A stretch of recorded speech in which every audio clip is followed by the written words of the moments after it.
Yo, what up? It's Teddy, Caravan Crypto. Today we're going to talk about a much more serious topic than normal. I know like money is serious, but this is different than money. And this is like more in the area of politics and whatnot. But I wanted to talk about Bitcoin and its role in activism. You know, this may not be your cup of tea, and if you disagree, it's totally fine, man. No love lost. But if you consider yourself an activist, if you consider yourself a revolutionary, then I would like to give you a different perspective on Bitcoin than you're probably used to. It don't matter what front you're on. Like, I'm not one of those people that say the way I'm fighting is the best, and so stop doing what you're doing and whatnot. I consider everybody on every front who is fighting for, freedom, justice, equality for everybody, regardless of race, creed, class, color. I consider you valuable, right? And if Bitcoin can help you achieve the goal in your endeavor, the way you see it, then I think this might be important to you, and I think it's worth a listen. I don't care if you got a black beret and a fist, or a bow tie, or a gun and a badge, or nurse's uniform, or you're the garbage man. If you want to see a better world for our children than what exists today, man, I'm with you, okay? And I want to talk about how Bitcoin could play a role in that. And the way I'm going to talk about it is like this. You have a king in a castle. And this king has been in this castle for hundreds of years, maybe thousands of years.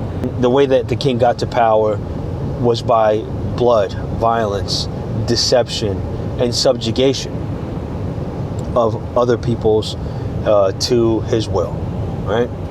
And this king, over this hundreds of years, thousands of years, created a fortress and has been fortifying this fortress and has been building up armies and barracks and weapons caches and all kinds of weapons and whatnot. And then on top of that, this king has been writing laws, unjust laws, confusing laws, vague, nebulous laws, in order to, promote his agenda, the way he wants to see the world, where there's people under him that can never get out from under him. At the center of his fortress is this gold mine.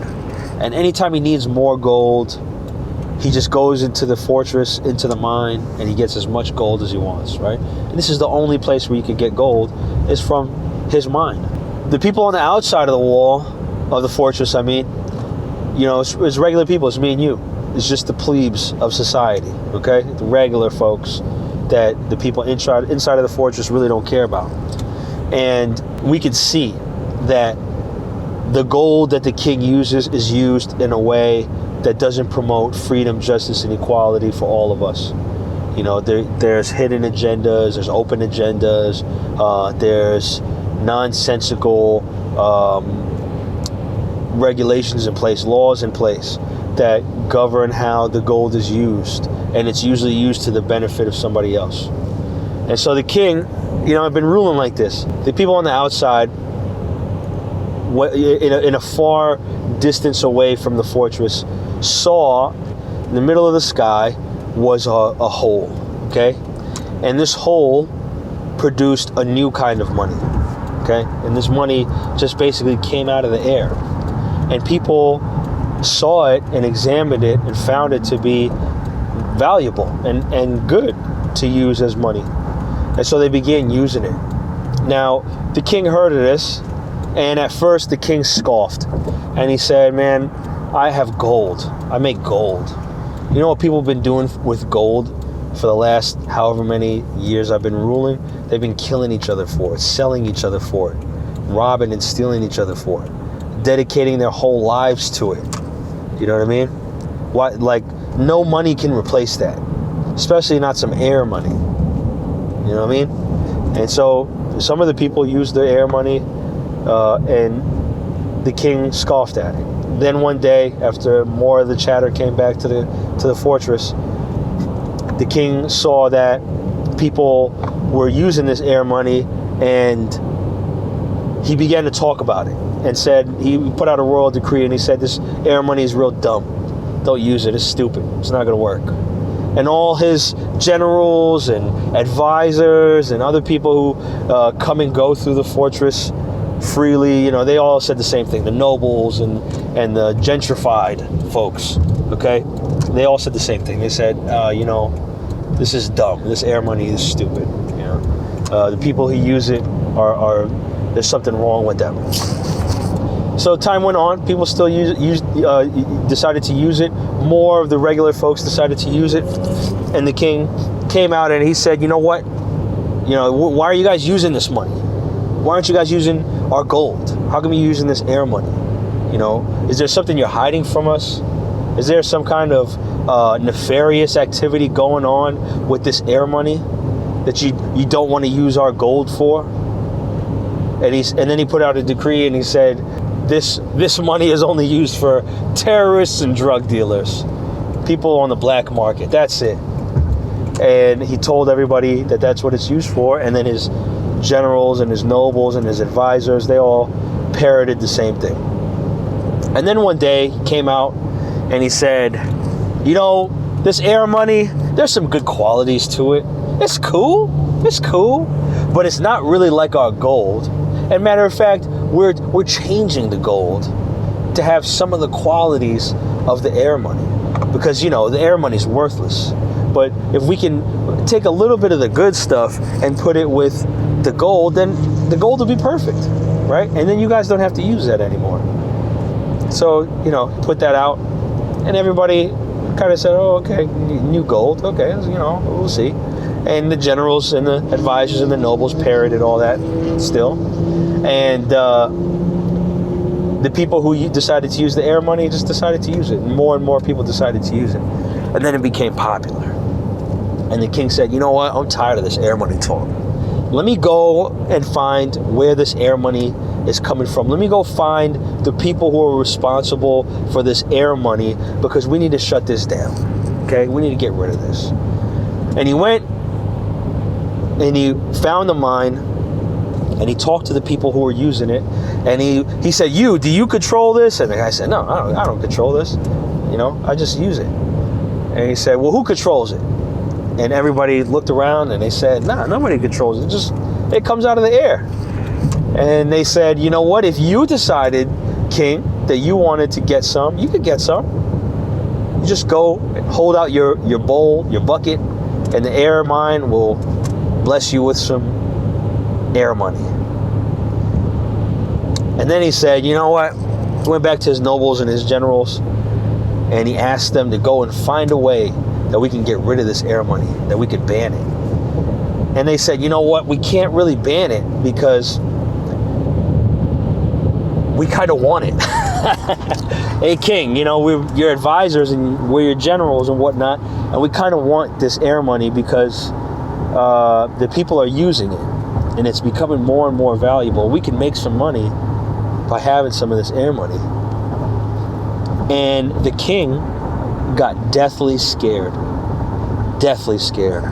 because he knows that the source of his control, first it was bloodshed and deception, and it could still be that, but he needs to be able to fund all those attacks, and he needs to be able to fund all the propaganda.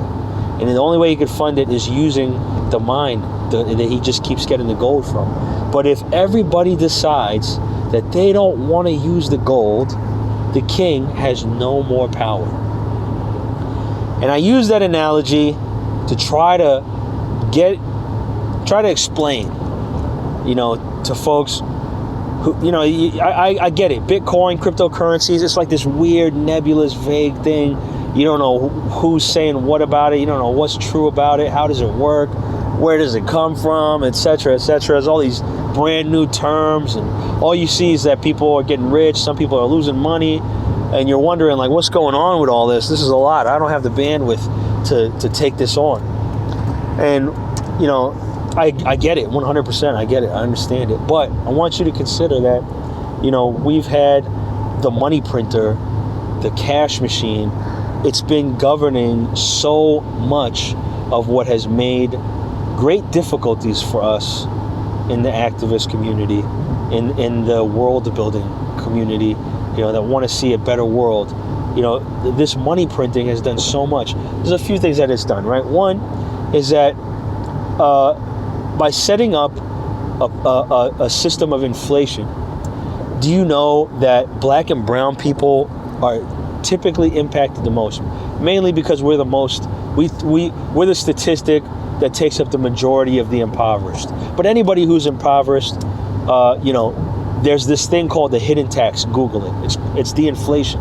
It's the tax that is inflation. And people are saving their twos and fews and tucking it away. And that savings account is actually what's killing us, or killing our financial mobility. Because if you save money for 10 years, and inflation rate used to be 2%, used to be 2 to 3%. But in 10 years, you now lost 20% of your money saving it. And you think that you're gaining. But you actually lose 20% of your savings by holding it for 10 years. And that was before the money printing started, before the stimulus checks. Right now, the great debate that's going on in the finance world is inflation 15% or is it 20 or is it more? So you got to think, if inflation is, let's say it's 10%, in 10 years, that's 100% of the value of your savings gone. In 5 years, that's 50% gone. The buying value of that money is no longer there. And we already don't have enough. And what we're saving is already small potatoes. You know what I'm saying? And if we just wait a year, we're going to lose 10% of that buying value. You know what else? The Western world of finance, the banking system, European and US banking system, excludes 4 billion people from engaging in it, mostly black and brown. Because we refuse, not we, but they refuse to acknowledge a proper form of identification, or there's a lack of identification in these countries. And because of that, they're not able to engage in the global system of commerce and finance. Do you know what that does to financial mobility in third world countries?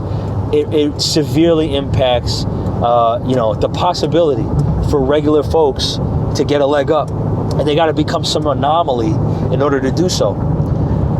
Another thing, local governments. And I know I'm speaking to people who are own nonprofits, run programs in our communities, and that's beautiful, and I'm glad. And I want to ask you this: local governments are unable to fund government properly and appropriately every year because they need a federal grant, right? Without that federal grant, without Fed money coming in, they're unable to run government because the income tax that they collect is just not enough. The sales tax, all that stuff, it's just really not enough at the end of the day, or the expenditure is so crazy and it's so, wayward and out of control that it just eats up the budget so that the feds kick in their money that they can give to local governments.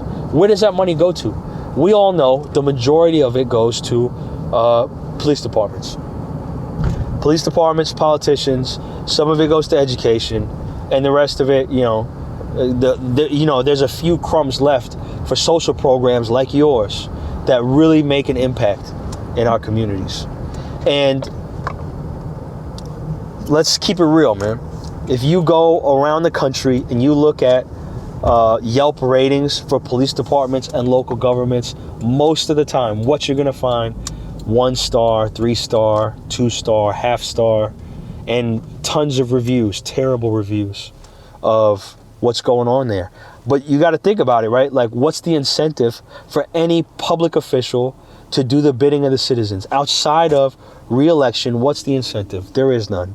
Because every cop, every employee of the government, of local government, of state government, they know no matter how bad they do their job, they're going to get a check. They're going to get that paycheck. They're going to be able to pay into that pension. They're going to get their benefits because the feds are cutting the check.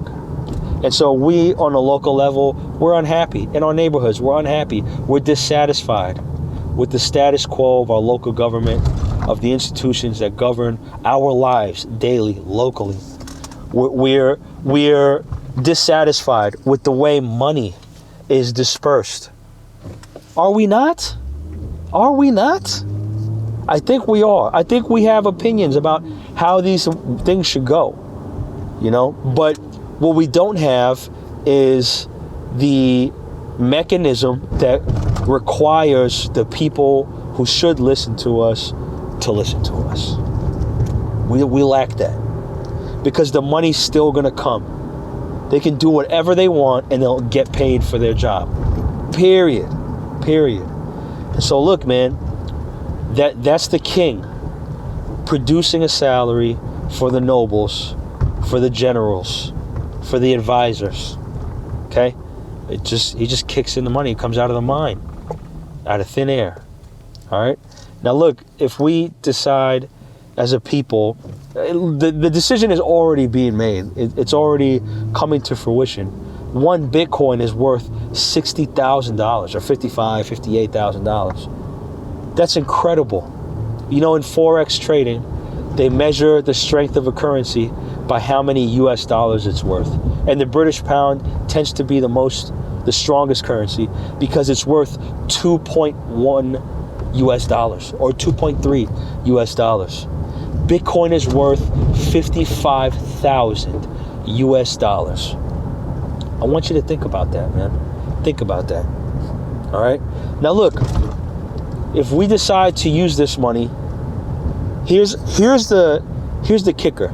Okay? Here's the kicker. Is that the king in his castle with his advisors and his generals, they've been making all of these laws, nonsensical regulations, okay? And they've been tightening on policy, the security around the gold mine, and making sure that nothing can enter into the gold mine that would disrupt it. But they didn't count on people making some new money and using it outside of the walls. And so the nobility and the generals and the advisors see the writing on the wall today, right now. And I'm talking about Wall Street. I'm talking about, personal finance, which is trillions of dollars. I'm talking about family offices, trillions of dollars worth of money. This is old money. What I just listed was industries of fund management for old American money, European money. They've been playing this game inside that fortress for so long, all right? And they want to enter into the new money. They see it. They know, because they're so close to the mine. They know that the mine is actually worthless, because you could just make out whatever amount you want out of thin air. It's worth nothing. And so they want to get into the new money. But the king and some of the other generals and the folks that like the mine and the way that system is set up, they're having a great debate right now. A great, fantastic debate between the two. One is saying, look, man, the jig is up. The game is over. Cat's out of the bag. Let's jump ship while we can before the plebes use up all the air money. And the people who want the status quo are saying, but this is the hill we need to die on. Because if we give up this control, if we give up this game, that's it. We don't control anything after that. We have no incentive now.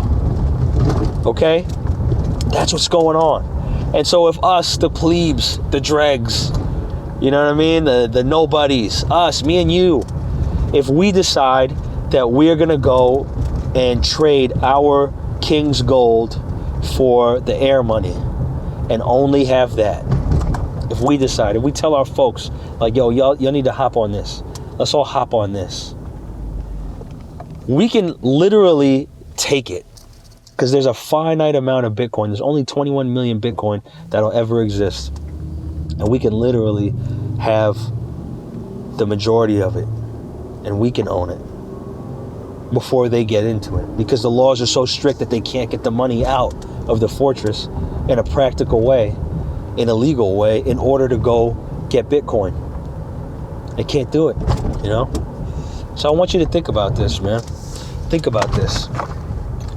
think about the fact that it's finite. A very small percentage of the population is into Bitcoin. Imagine if our folks got into it and that supply-demand ratio truly reflected a fantastical price of Bitcoin. $55,000 is just the beginning. This, in my opinion, this coin should be a 7-figure coin. Now, imagine you're able to buy this coin, you're able to hold it, and you're able to wait for the value to go up. Let's be honest. You, nonprofit director, program director, okay? You have the boots on the ground. You got your ear to the street. You know the people personally. You know what's going on in the community on a personal level, and they know you. Don't you know where to put the money? Don't you know how to use the money in a way that creates a permanent change for the better in our neighborhoods? Don't you know that? Like the federal funding that comes down, it always comes with some kind of something. Well, you can't do this and you can't do that. You know it's not an accident. You know it. You know it's not an accident. And you know it's done on purpose and it's by design. But people could get paid. Youngsters could get money in their pocket, and that'll keep them out the street doing something drastic that they shouldn't be doing. But imagine if you were the decision maker on the funds. Imagine what you would be able to do. And this is an opportunity that is presenting itself with Bitcoin, where it's at and what it could do. Nobody controls Bitcoin. A government cannot come in and swoop your Bitcoin and garnish it and confiscate it. Not even an army can do it. They can't. They don't even know you got it. Nobody controls it. Not an entity, not an individual, not a bank, not an army, not an institution, not a company has any control over Bitcoin whatsoever. It just runs. It just runs, just does what it does. And that has been what's made it so attractive to so many people. And it's truly where people decide to adopt it. Now, look, federal funding is no longer a thing because the King's gold mine is not valuable anymore, right? The money printer printing the money is not valuable anymore. Local governments can't get the Fed grants. They still have to run government. We still need government, some kind of government. But you know what kind of government would have to exist at that point? And maybe I'm wrong, man. And this is a conversation. I would love to hear your thoughts. And I would love to hear your perspectives, especially if you took the time out to hear mine. Maybe I'm wrong, but this is how I see it. Government still needs to run, but the tax is voluntary. Purely and utterly voluntary. Local governments are going to have to rely on providing great service to communities in order for voluntary tax to be practical. Just like a business would for customers. The same exact methodology. And so, I know it's a lot, man. I know this is like a heavy topic. It takes a while, but I'm going to try to wrap it up here. Think about it, man. Think about it. And I'd love to hear your thoughts on it. If I'm wrong, I'm wrong. But, I'm just, this is what I see, and I think it could be used. But I, like you, have a goal: freedom, justice, equality, peace for everybody, regardless of race, creed, class, and color. And I'm FOI, I'm in the Nation of Islam. That's what it says on the back of every newspaper we print, every newspaper we sell. It says that exact point. We want freedom, a full and complete freedom. We want freedom. We want justice under the law. We want justice applied to everyone, regardless of race, creed, class, or color. That's what we want, man. And I know that's what all of you want. That's what y'all want.